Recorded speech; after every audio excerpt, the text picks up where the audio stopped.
The tune began outside her window, but ended inside her lungs. It started on a Tuesday night, just after midnight. Linda was reading in bed when she heard it, a soft, distant whistling just beyond her bedroom window. The melody was simple, almost sweet. It reminded her of something from childhood, though she couldn't quite place it. She peeked through the curtains. Nothing there. Just the still, empty street. She smiled. Maybe a neighbor out for a walk. Maybe nothing at all. But the next night, the whistling came again. Same tune. Same time. A little louder. By the fourth night, the melody had changed. It was slower now. More deliberate. And there was something wrong with the tone, sharp and flat in places, like whoever was whistling had no breath but kept forcing the tune out anyway. She recorded it on her phone. But when she played it back, silence. Not even the sound of crickets. That night, the whistling didn't stop after a few minutes like before. It kept going. Louder. Closer. Linda stood by the window, her fingers trembling against the curtain. She yanked it open. No one. Just the streetlight flickering. And then, the whistling moved. From outside to inside. It was faint at first. She thought she was imagining it, until she turned off the fan and held her breath. The tune drifted through the hallway. She grabbed a flashlight and searched the house. Every room. Every closet. Under the bed. Locked every door. Every window. Nothing. But as she passed by the bathroom mirror, her reflection didn't move. It just stared. Mouth slightly open. As if, whistling.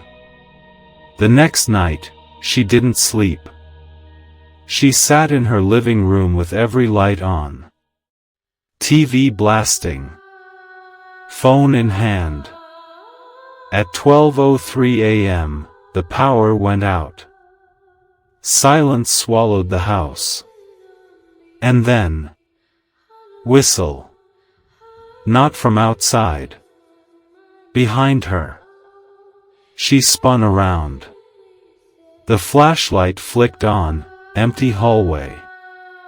She whispered, "Who's there?" The tune paused. Then, a voice. Soft. "Close. I've been waiting." She ran out of the house. Slept in her car.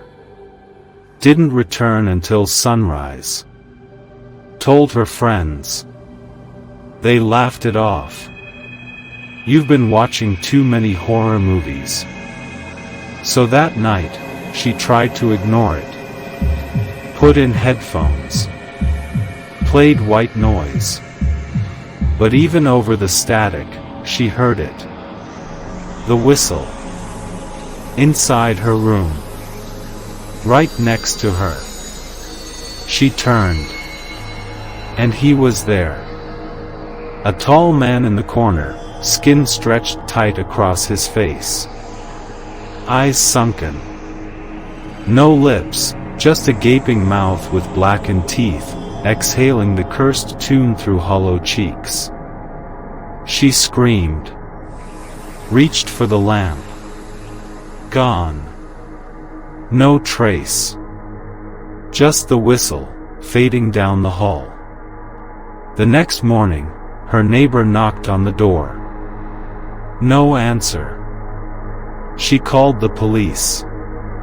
They found the house locked from the inside. No broken windows. No forced entry. Linda's phone was on the nightstand. Her shoes by the door. Her book open on the bed. But no Linda. The only thing left behind was a single note, written in shaky handwriting. "He's inside the song." That night, the neighbor heard it too. A faint whistle at the window. She didn't open the curtain. The next night, another house reported hearing it.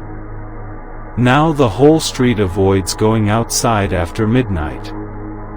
Because once you hear the whistling man's tune, he knows you're listening.